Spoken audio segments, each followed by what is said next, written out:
Dear venerable sisters and brothers, Dhamma friends, we are going to take time for the day's talk in this retreat number 190.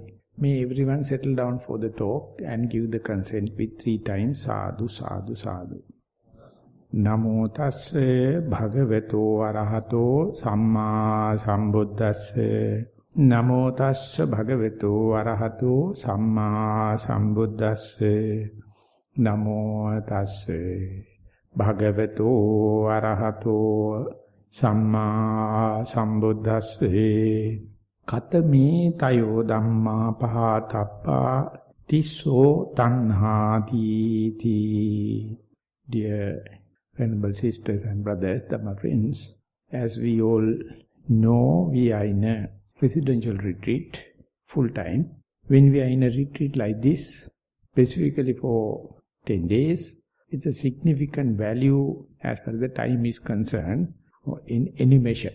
So each of us clearly knows how much difficult for us to have such a long time for purpose like this, for the mindfulness, and how difficult to, how much should we plan to have it. So we all successfully planned it.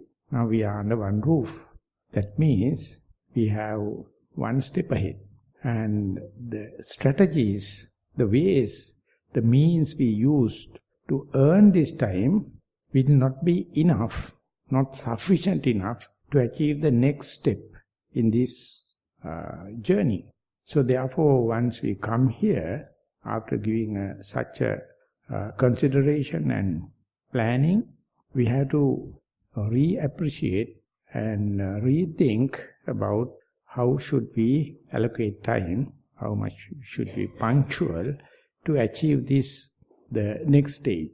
So those who have already taken time for a retreat, very well knows what are the ways and means to decide the success of the retreat. And the person who has meditated the longest is the one can understand how should I facilitate this to gain the maximum benefit.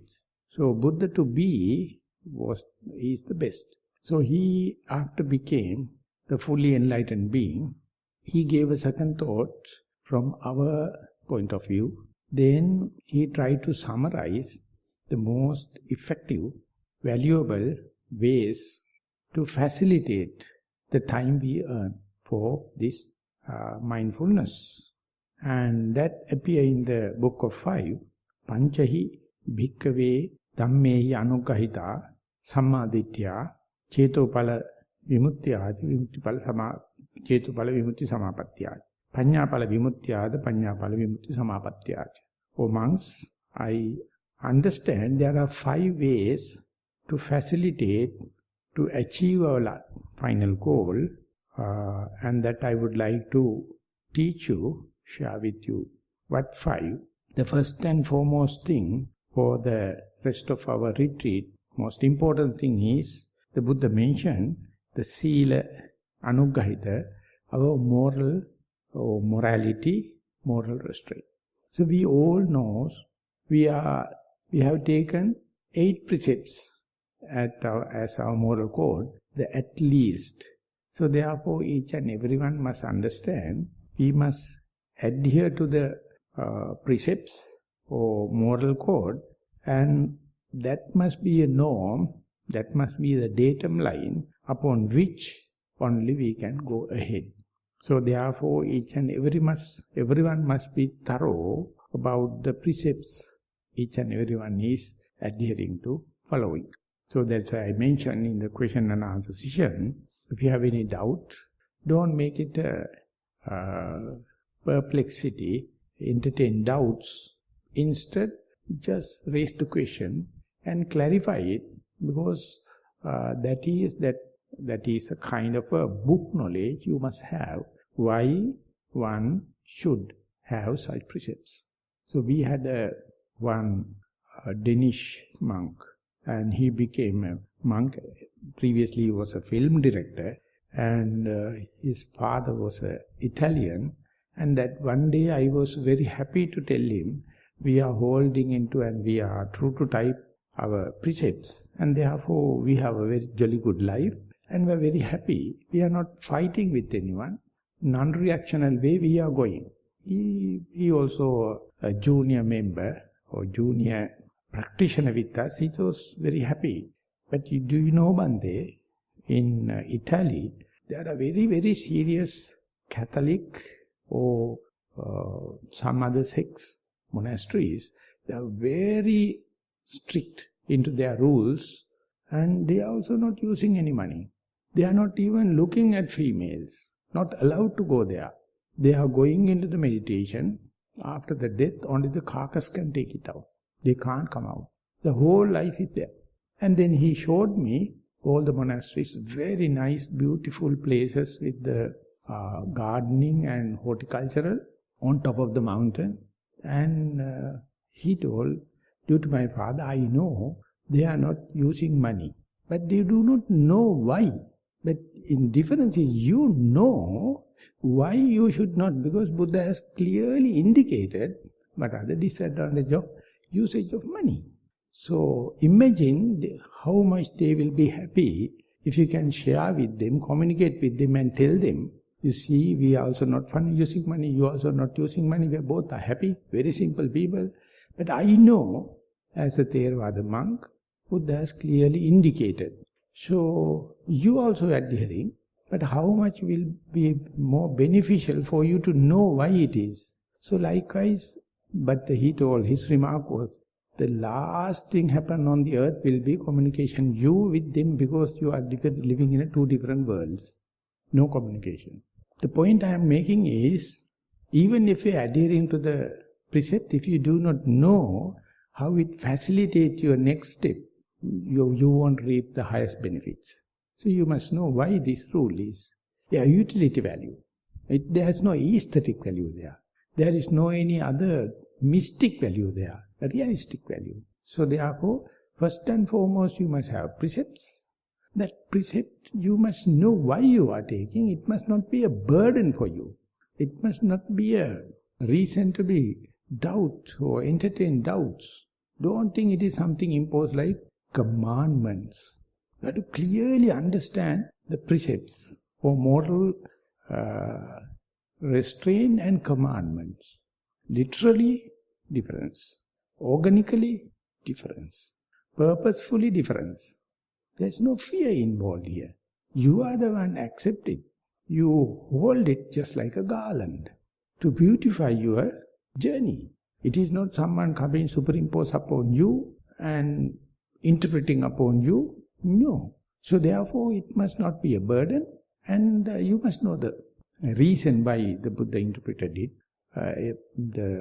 recommended it, and 2600 years continuously it has been adhered, and those who are adhering, even without the next level of benefits, they are down to earth.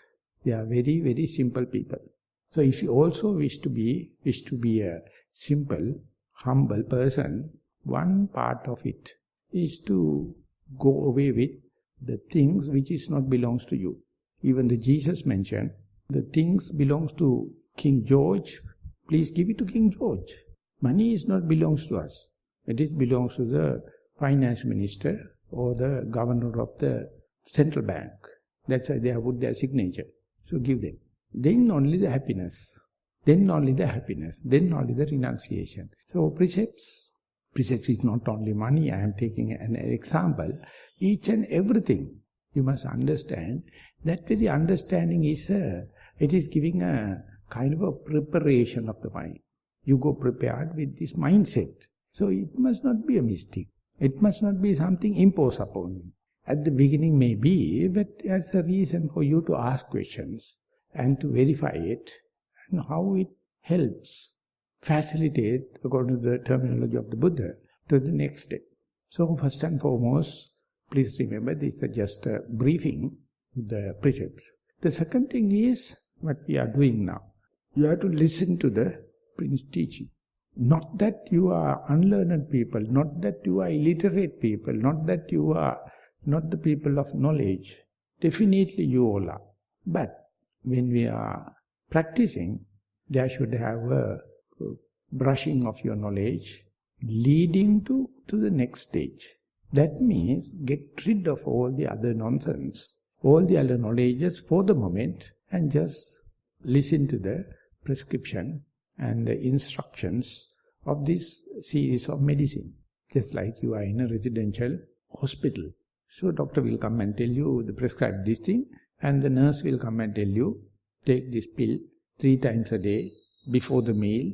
Likewise, you must understand the instructions. So instructions-wise, present day, so much of meditation traditions, lineages. And it, for me, when I started at about 1977-78, there was no much of complication. Meditation was not in the day-to-day life. So when I searched there, accidentally, if at all I am to meet up with, only one thing available, so I started. But at that time, even the group that I associated, they told, there are so many of things, whatever may be verifiable must be the thing you must select, not the mystical thing, not the fabulous teaching, not the beautiful teacher, not the theory, rationality, but something verifiable. So it's a challenge. It is something involved, organic. Whatever you do, there is no mystics here. There is no complications here which you can't understand. Each and every stage, every final goal, it is something tangible, something you can verify. So therefore, teaching, what we are going to do, we are learning. Each and everyone must be a facilitating one, not the theory for the sake of theory. To make the point more clear, imagine the amount of academic centers on worldly matters, the rate it is developing. When we are going, only 3 universities in Sri Lanka, and now I don't know how much. So you can understand how much the educated people we are making, schools, and many other things. Each and everything, please check when you go back home, extrovert, learning about something outside. So no end, infinitum, outwardly. So you keep on going, you send the mind mad. This is insight. This is the only technique, go inwardly. Exactly the technique, but the direction is changed. I am not telling exclusively you must adhere to and limited to insight, but I am telling is, insight is the lacking one. When and where you get the insight or inside, compare it with outside, then it is natural growth. As if you are doing a tightrope walking, you have to have 2 umbrellas on the 2 sides. Then only you can balance. Or you are taking a big pole. But of course you would have seen the monkeys are balancing with single tail. Never mind. But the 2 things are the thing humans are using. Inside, outside. So we may be experts on the outside things that never give any hint, any indication you are advancing or qualified to learn who am I. You have never even started. So this is the difference in teaching of the Buddha, or rather meditation instructions. It is always inwardly. When and where you verify something, you can see through deductive knowledge, rational knowledge, or argumenting the outside, the comparison. That is deductive. That is rational knowledge. And that may be changing, varying. We are coming from different climate, different places, varying. But the thing is, the most lacking thing is insight or introvert or centrifugal, not the centrifugus power. So that is what we are going to do within these 10 days. So therefore we try our best. We use all the tools, all the ways and means to put it introvert. So therefore there should have a kind of a guidelines, theoretical refreshments or understanding while you are practicing. So it is called Sutta. We can say book knowledge, we can say theoretical understanding, and you can say what you get from the teacher. And it is also not for academic achievements. It is not to get a degree or something like that, but it must be a very practical one, put into practice. And while practicing, whatever you rationalize, whatever you deduce must be verified. So theory is therefore 3 times, 3 levels, 3 layers, 3 grades. First you listen. Out of the listening you take something, a part of it, which is addressing you, your favorite, so that you rationalize, you deduce, you analyze it. So out of all bunch of knowledge, only proportion, only percentage only you analyze it. And out of the analyzed thing, out of the deduced thing, only little portion you put into practice. Soon you put into practice, your rationalization will be justified. Of course, through the discussion, of course through dialogue, you can share with the fellow meditators. That's the third part, the Buddha is explaining, that's the discussion, the dialogue. The first and foremost thing is, whatever you experience, whatever you touched, whatever you see, that must verify the deductive knowledge that you deduce from the theory. So they are happening in gaps. Theory knowledge is a very vast area. Out of that there is a rational knowledge or deductive knowledge. Out of that only little part you put into practice and you verify. In agriculture we learn yield gaps. Whenever you give the maximum condition and when we are growing plants or crop inside a laboratory with 100% humidity, abundant fertilizer, abundant labor, we can mark the maximum crop out of the product, very limited. Then we can calculate what must be the crop if you go for 1 acre or 100 acres. And when and where you put that crop into the field level at the laboratory, you can't gain that much of results because the outside condition is little drastic, not much conducive. So whatever the fertilizer you give, whatever the labor you give, the crop yield gap is there from the lab to the field. That's called the yield gap. And then there also you are not limiting the labor, not limiting capital, fertilizer. Then you take few farmers, exemplified farmers, and then ask them to grow it. There's another yield gap, another drop at the field level.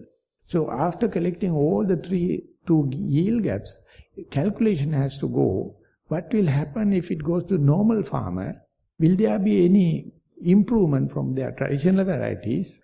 And will it be economically viable?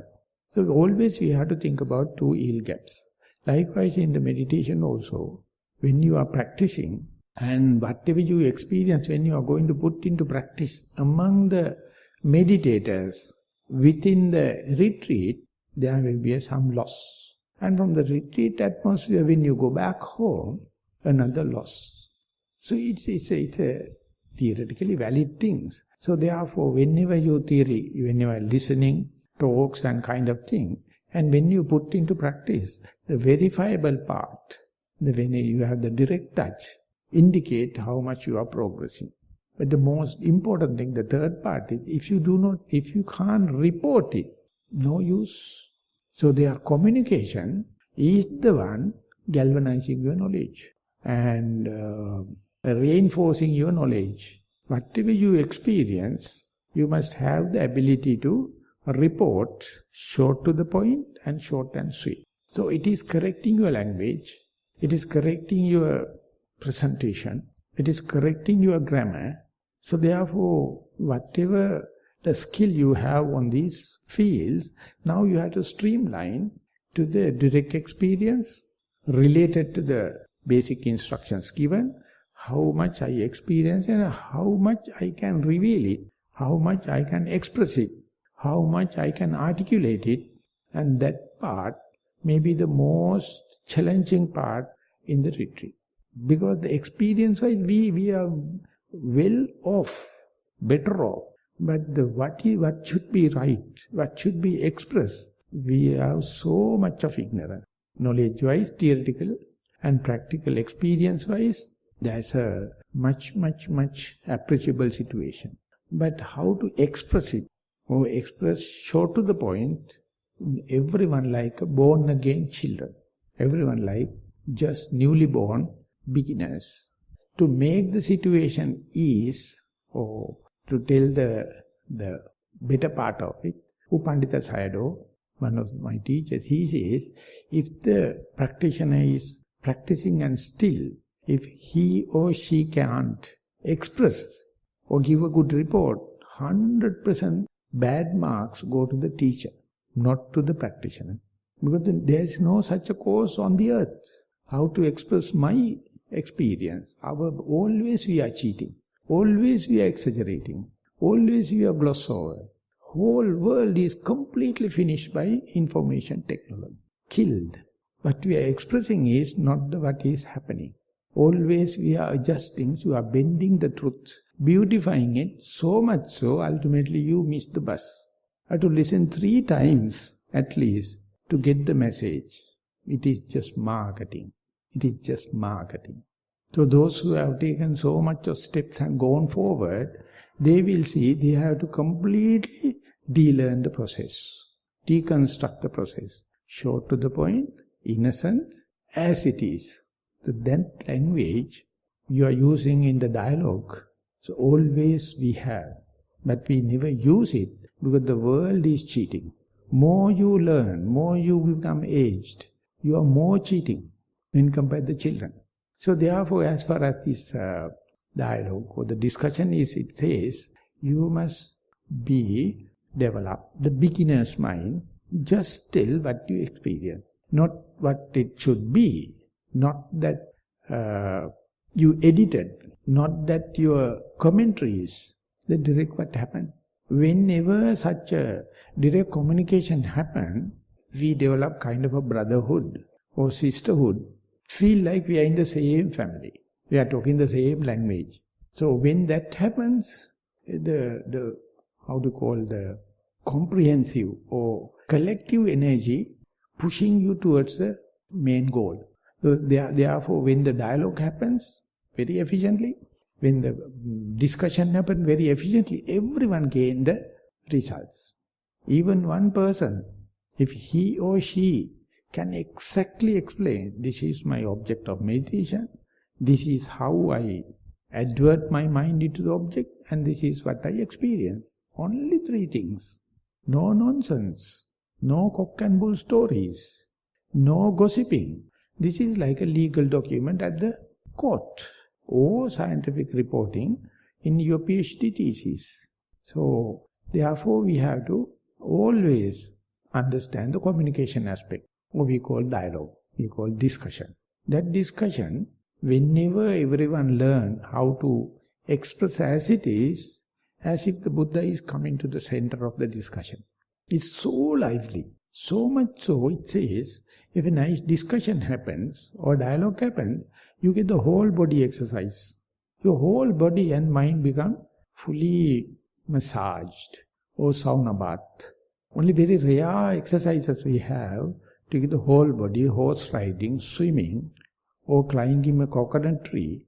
They are the only thing giving the exercise to the whole body. But if you can have a dialogue or discussion or communication, your whole, each and every cell, each and every particle in you become catalyzed.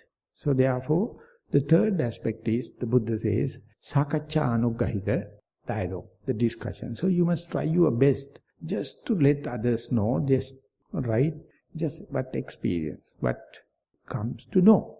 Not that what you find in the book, not that your mother told you, not that your religious master told you, not that your mind is craving. They are also true, but you have to tell them, this is what my mother told, this is what I learned in the book, this is what my priest told, this is what my mind tells, it's okay. But how do you experience the object? It's a completely physics. No emotion, no commentaries, nothing, cut and dry. Very difficult. Our language is more towards camouflage, gloss over, more towards exaggeration. Ultimately, everything becomes utter exaggeration, no essence. So if it is so, we are cheating ourselves. wasting time. And therefore, that also must be, we have to keep in our mind. And once that you have the precepts and the necessary theoretical understanding in the sense of instructions and the ability to communicate then and there what you experience or your question or your difficulties, then third aspect is facilitating the concentration. With the help of everything, you try to keep your mind face to face with an object longer time. More you keep single object, that is the single definition for the concentration. There you may find, unless otherwise you have precepts, unless otherwise you have to short to the point, precise instructions, unless otherwise you know how to report, mind is a monkey mind, jumping from one to the other without any prior notice. Don't consider this as a burden, this is the normal thing. It is not your own thing, the human mind. So knowing that, see how quickly, how frequently, how again and again you can keep the mind in the single object. So that we call samatha or one-pointedness or focusing power. And the fifth one, vipassana in Pali, that means when you keep the mind with one single object for longer, you have to see how the object is changing. Is it permanent or is it evolving, changing, metamorphosis? And one thing leads to the other.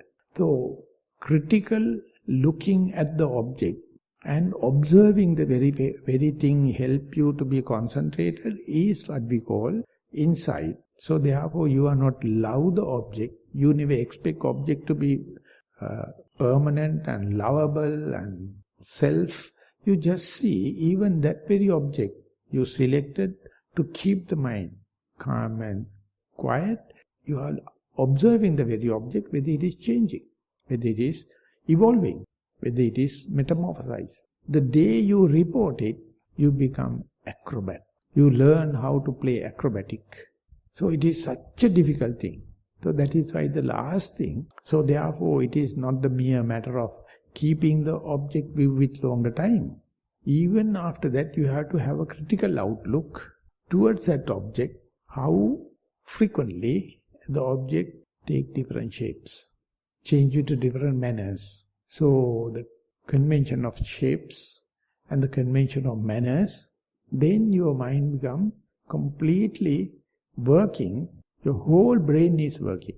Otherwise only 2% of your brain or 3%, maximum 4% of your brain may be working, just like with the horse with the blinkers.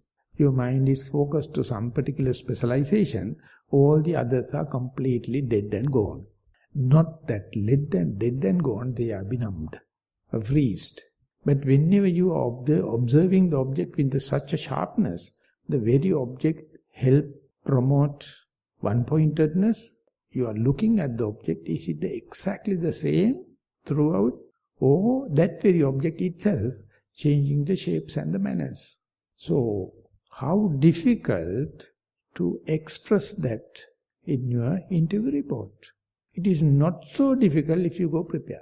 But if you instead go conditioned to expect the object permanent, lovable, desirable, and my soul, it is under my control, it is governable like, definitely whatever you are writing will indicate who you are. So therefore in this retreat, we are always keeping all the five open. Always check whether your precepts are intact. Always see you are familiar with the instructions. Always see day by day you are developing skill to report properly. Always you must see whether you can keep the object longer and longer, your posture longer and longer. And fifth aspect is, while you are observing, how the shapes are changing, how the manners are changing. So whenever you train it under the serious condition like doing nothing and just observing something like sitting meditation, it's a laboratory like fully equipped lab. You are sitting, doing nothing and just experiencing. And it's like a field experiment. When you are walking, you do something. Intentionally you change your legs. And meanwhile you try to keep left leg, right leg continuously. Still you know your intentions are there. And in the day-to-day activities, so much of posture junctions, different aspects, and how much you can keep the mindfulness. This will cover retreat atmosphere. When you go back at home, at your working place, you have to do multitasking. You have to do so much of demanding thing. How much you can apply mindfulness over there. Otherwise, useless. Otherwise, you have to be in the retreat. Of course, it is possible. These brown-colored people are them. They are full the whole day, whole time is retreat. They are meditating. But present day meditation, mindfulness is more towards a lay people. That is how for the last 30-40 years catch the momentum, specifically in the developed countries, because they found the applicability to the day-to-day life. As a person, I observe for the last 40 years how the present day popular mindfulness using for therapy, using for healing, using for curative. I was thinking, why not use mindfulness for prevention? No one on the earth talk about that. No one. So can we try to use mindfulness not to have curative or therapeutic or prevent the healing? Of course it's a byproduct, but to preventive way. So lucky enough, when I come to the Nissarana in 1988, the field was open. There's no hard and fast rule. And I found the Nissarana point of view, they are looking down the healing aspect of mindfulness. They are looking down the therapeutic aspect. But the preventive part is not highly highlighted and presented as a technique. So I discussed a number of Sri Lankan learned people, they are interested in meditation. What about changing this aspect and give this new idea to the world? Use mindfulness for preventive. But there's a very beautiful truth, or we can say very ugly truth. Preventive and healing, you can make a commodity. If you are teaching mindfulness for preventive, that cannot make commodity. No one like it. You can't make business out of that. It is not multi-billion-dollar business. This business is utterly volunteer, free of charge. But you have to understand the perspective. Outside you may learn the term mindfulness, awareness so much. Nowadays one person told there is no university on the earth, either they have a faculty or research room on mindfulness. Everywhere is doing. And so much of criticism, so much of side effects, so much of after effects of mindfulness. So I had my firm belief right from the beginning, mindfulness is the only thing on the earth, no side effects, no after effects. But when you are doing it, or using, I would say, misuse it for therapy and the healing, there may be some side effects because they are not concerned about the precepts. They are not concerned about the morality. They are not concerned about the theoretical knowledge. They are not concerned about the dialogue and direct short to the point. They are only going for quick methods to stress reduction. Or that problem, this problem. So therefore here what we are going to do is use, that may be, whenever you have a stress, when you become mindful, definitely you can feel it, it is reducing. But in this retreat, all the talks, all the discussions is directed very systematic way to give the attention more and more to the preventive side. Prevention is better than cure. So I took that example in the last mindful conference to the health sector. See the preventive part, family health, community health versus the medical side, that is called therapeutic side. Therapeutic side is earning money like hell. From the birth to the death, everything is up to the doctor. If the doctor is telling you are dead, you are dead. If the doctor is not telling that you are dead, you are not dead. Now doctor is deciding. But what happened to the therapy, prevention? What happened to the family health we had at the younger stage? We had the family health, we had the community health. It's gone. Exactly the same thing happened in Buddhism also. The preventive part is completely forgotten. So that is why these 5 points, 5 facilities are important. I don't know how much efficiently I am communicating with you. I don't know how much you are appreciating it, how much you understand it, but we will try. We will try within 10 days. Can we change the perspective? If it is so, it's very straightforward, shortest cut, straight line. The topic what I am going to take is not this, the Anuggahita Sutta that I have already explained. The topic we are going to take is from the Dasuththara Sutta, that is we find in the Digha Nikaya, the long discourses, with the last discourse in the 32 discourses in the Digha Nikaya. That is to say, long sayings of the Buddha. And the last 2 discourses is not directly from Buddha. It is some kind of a comprehension or epistemological try of Venerable Sariputta. He was thinking the Buddha was delivering sermons for different people under different contexts and no recording. What will happen after 100 years? Imagine backward 2600 years. No writing, no any teaching techniques, everything is just listening and talking. So he tried to compile all the knowledge he got, maybe with the help of Venerable Ananda. He was always traveling with Buddha, and ultimately he put up all the knowledge into the book of 1. The Buddha gave a 1 discourse with 1 single fact. And the second part is book of 2, whole discourse talk about only 2 things. And the third book talk about 3 points. Likewise he went up to 11 points, 11 books. That comes as the discourse number 31, Sanghiti Sutta.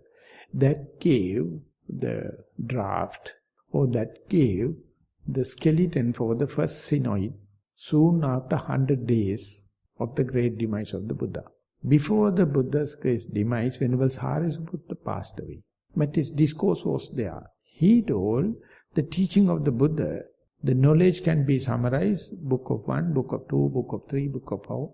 Likewise, he accumulated, and if you follow them, fairly you can see the skeleton of the whole teaching of the Buddha. Otherwise, you have to read 54 books, thick books. Very difficult to do within one human life, human existence. In Burma, for the moment we have 3 or 4 monks, they have all by heart, all the Tripitaka. So the kings used to give the complete facilities for monks, giving the everything, please do by heart. And later, due to the wars and other kind of thing, the Burma lost the lineage. No one knows the whole Tripitaka. Of course it is written on the books. And then the king told, if you are going to take time, your whole monastery will be taken care by the government. Still no much of candidates. Then he told, if you are giving time and learning the Tripitaka, your mother and father will be completely taken care by the government. And then later he told, whole family will be taken care. And your second generation of your disciple, third generation of disciple, everyone will be taken care by the government. And then again they got little bit of a upheaval, and they are maintaining at the number 5. When I am visiting in 1992, I participate the funeral of such a Tripitaka Maha Thero, and the whole country is respecting them.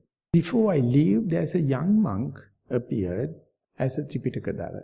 So it is a number of exams, and in the Kabaye, the big conference hall, you can see sometimes preparing for the final exam. The chief monk is sitting here, the candidate is there, candidate has no books, and the lay person is with the full Tripitaka right there, and the chief monk is asking a question. And the candidate has to answer. Immediately lay person is turning the pages and say yes or no. The chief monk also fairly knows. No mercy. Everyone is a failure. So 100 odd number of people come, monks. And sometimes they take the Depitaka Ekapitaka. Whenever they declare, the Tripitaka is like a pope selected. Whole country celebrate. So if you are to do it, I think you have to reborn, not in this life. But when Jnanananda Katukunde Jnananda says, if you can put the Tripitaka CD into your pocket, and you are Tripitakadhara. We have CDs now. In Chatta Sanghayana CD, 6 languages, all the books are there, so easily you can put into your pocket, so you can be a Tripitakadhara. But how much you absorb it, how much you accept the taste it, it's a different issue. But in the Venerable Sariputta's issue, at the beginning he compiled it. So therefore, if we analyze the human brain, it's the first time in the human history the epistemology came into being. Knowledge was there even before that, but they were not organized. They are not put into graphic model. They are not tabulated. But the first effort in Sangiti Sutta, just accumulation of information. The sutta we have selected is the 32, which is called Dasuththara Sutta. Venerable Sariputta, at the beginning he says, Dasuthtaram pavakkami pattum nibbana patya. Now I am organizing all the teaching of the Buddha with a single direction of liberation. Earlier it's for the theory for the sake of theory. Dasuththara Sutta, it is a 10 by 10 graph. It's asking 10 questions for single fold answer.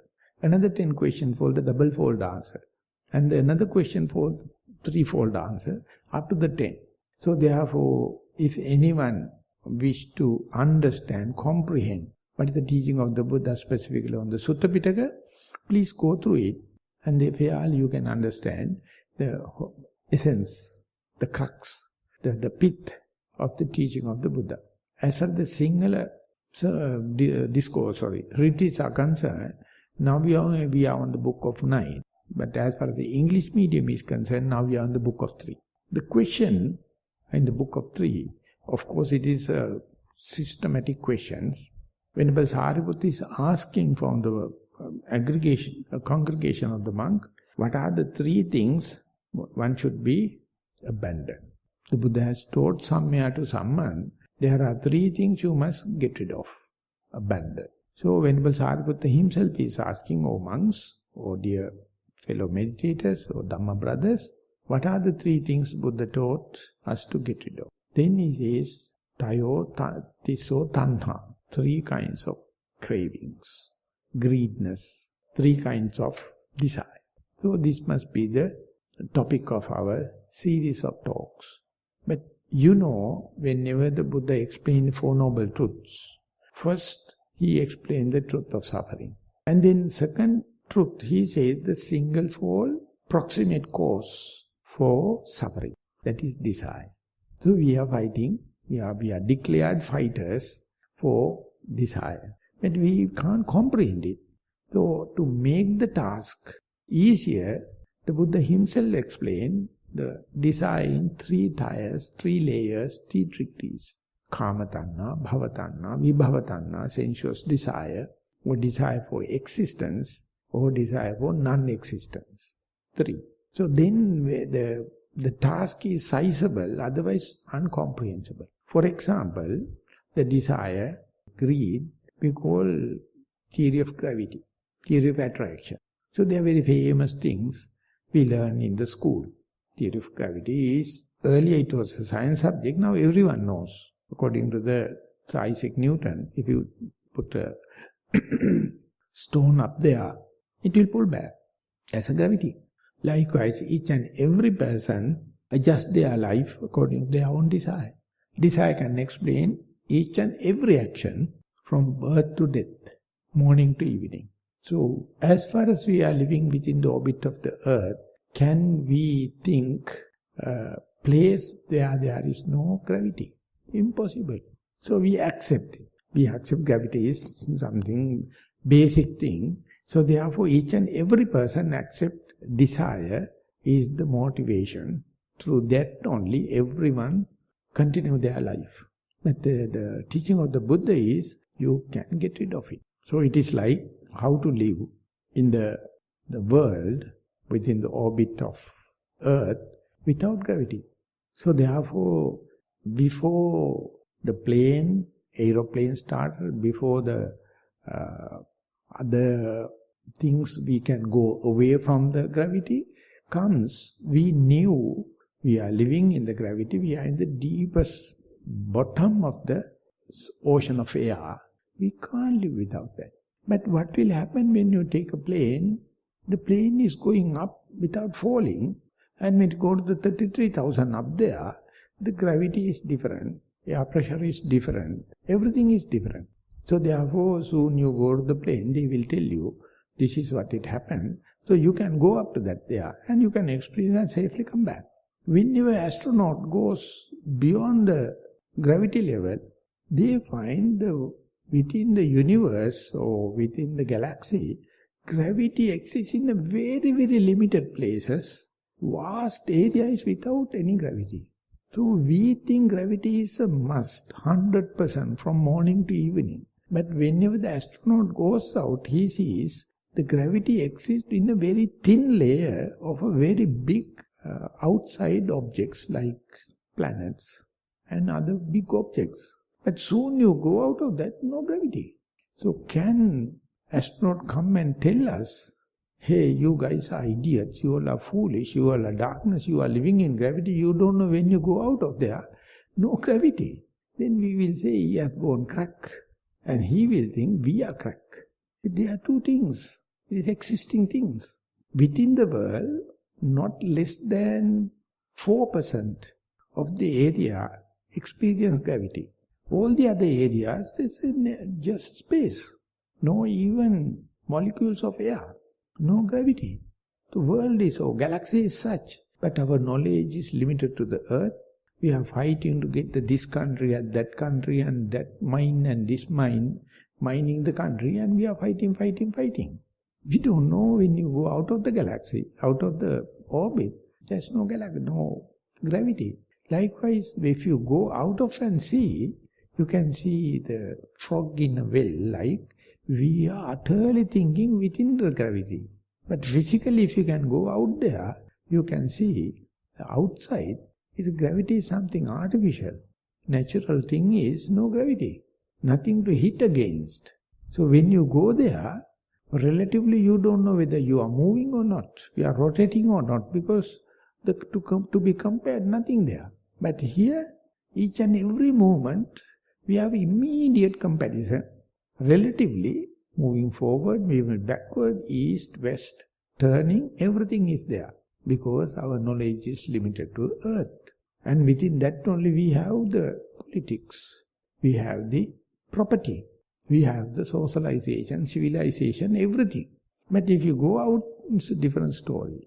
So whenever the Siddhartha Gautama, he started with the matter, he started with the earth.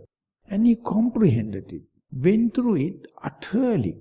And then he found matter is you can dissolve into. Ultimately it becomes subtle and subtle and subtle, and going to subtle matter or no matter.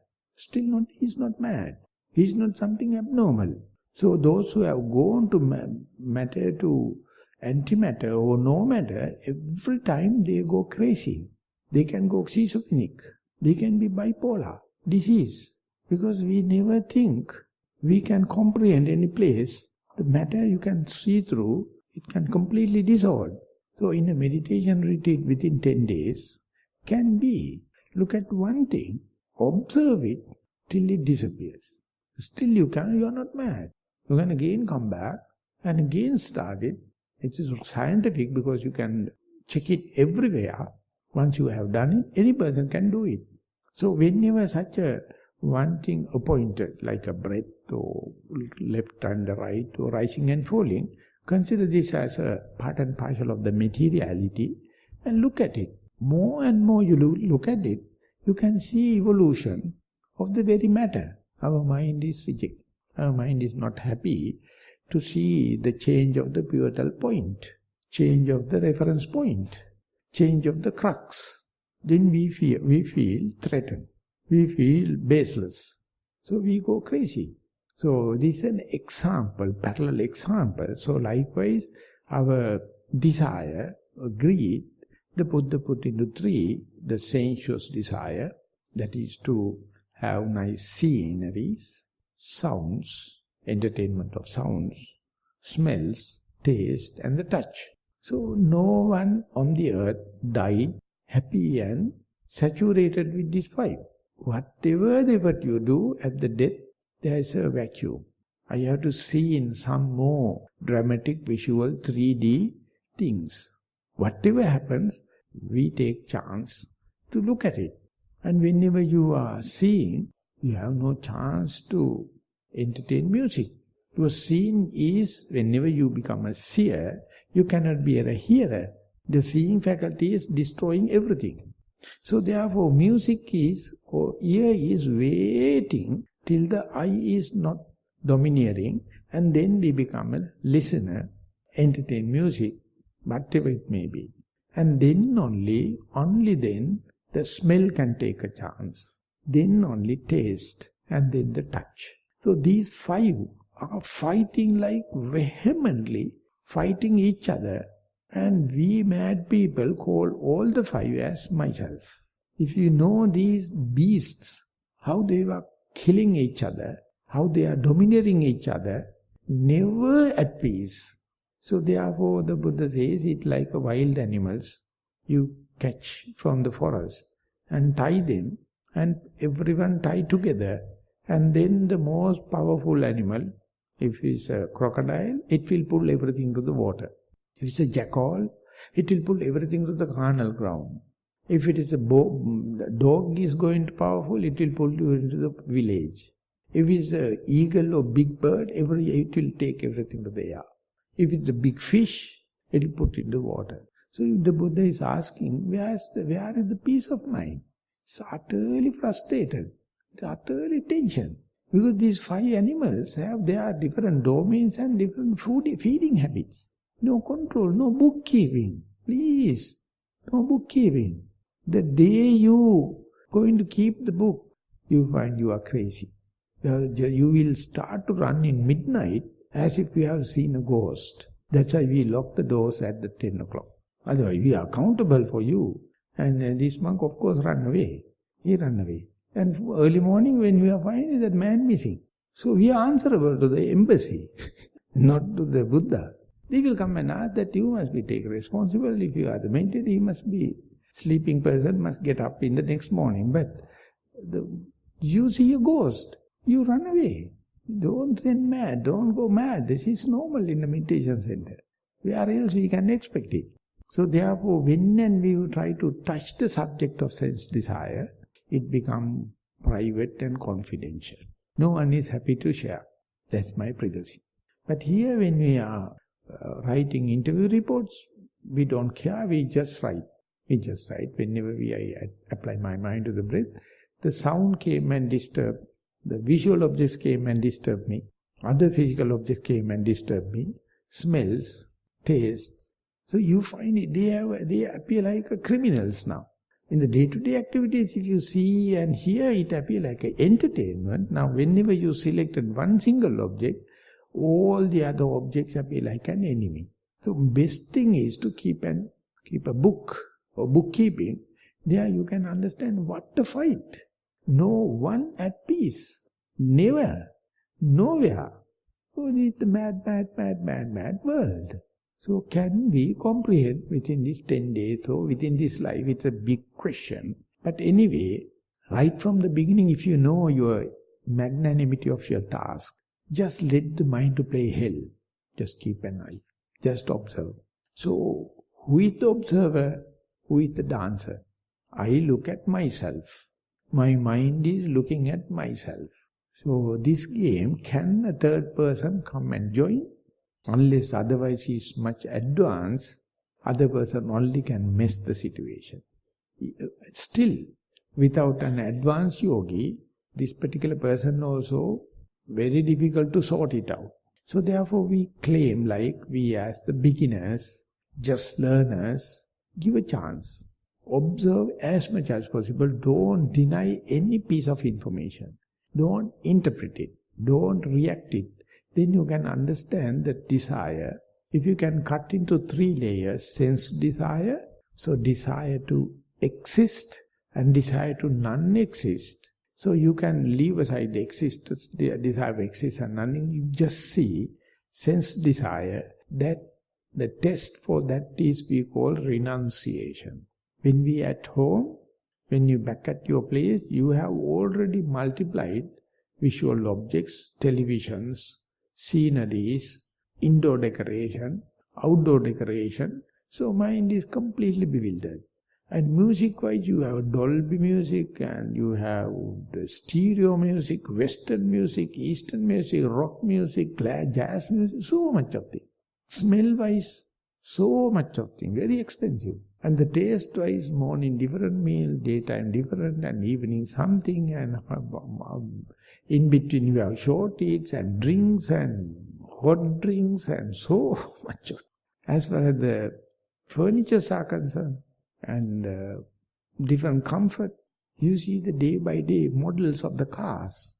How much the scientists are thinking about our comfort. Whole world is thinking about new ways, the comfort, luxuries. So our house is full of them. So when the monkey mind get that kind of a thing, very difficult to keep bookkeeping. Keep the book. But here when you come, someone will cook and give you, whether you like it or not, you eat. Because at night you feel hungry. Only 2 meals. And whatever the sleeping facilities, what to do? You can't book AC and non-AC rooms here. You have to put up with. So that means you are ready to try, put into practice about your sense pleasure. It's a kind of a sacrification, kind of a renunciation. And if you are going to criticize about that and going to suffer, and if you're going to miss it, you will never be a meditator. So you don't understand, this like a operation theatre. Before the operation start, the theatre must be prepared, and then only you can start the operation. Likewise, you come to a meditation center. Meditation center, we have the basic facilities, and we try to put up with that. But if you are going to complain it, if you are going to miss your homely atmosphere, your mindset is not ready for this journey. So as far as the sense desire is concerned, consider we have done more than 70% of our task, because we have already left aside our desirable people and our movable and unmovable properties, and we come here. That itself is more than 70% of our sense desire. Are we happy about that, or are we feel miss homely comfort? So therefore you must understand, you must glad, you must be happy. Now we are already better off regarding the sense desire. And each and every thought moment you must appreciate it. Each and every thought moment you must make a point to glad. With my desire, I gave it up my homely comfort. I come here, not only that, I am very glad, I am very happy. I am going to answer my family members or dear and near one, because it is my decision. Imagine there is no dispensation like this, like Buddha. Where can we do this kind of an experiment?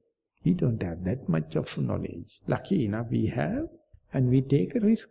We come here. And when you come here, if you are not appreciating your very great revolution jump, then that easily in your reports indicate it's full of charge sheet, complaints, difficulties.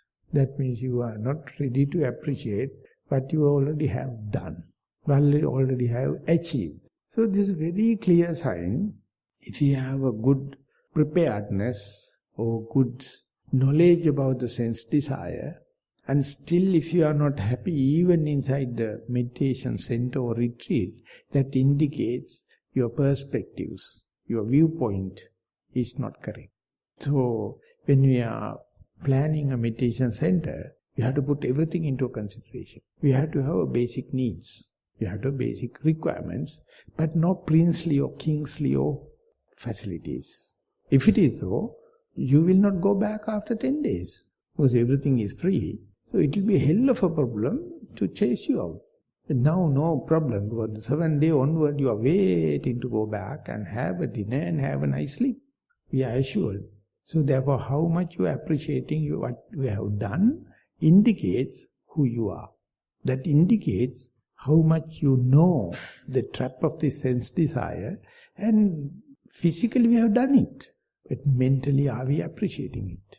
The day you appreciate it, there you are. You are there. So this is how the theoretical understanding and the correct perspective going to give the positive energy or catalyzing effect, and then only we can try for the next desire for existence or desire or craving for non-existence. You never can think about unless otherwise you can appreciate your very renunciation. The renunciation must be basically accepted. It must be a no. Each and every moment you must throw a party. Be happy. Be glad. And then only we can go forward. I would like to sum up the talk today now, and we will continue tomorrow. How far we can make use this basic preparation for the ground, as a ground preparation for the next stage towards the other desires. So with that remark, I would like to thank you for listening.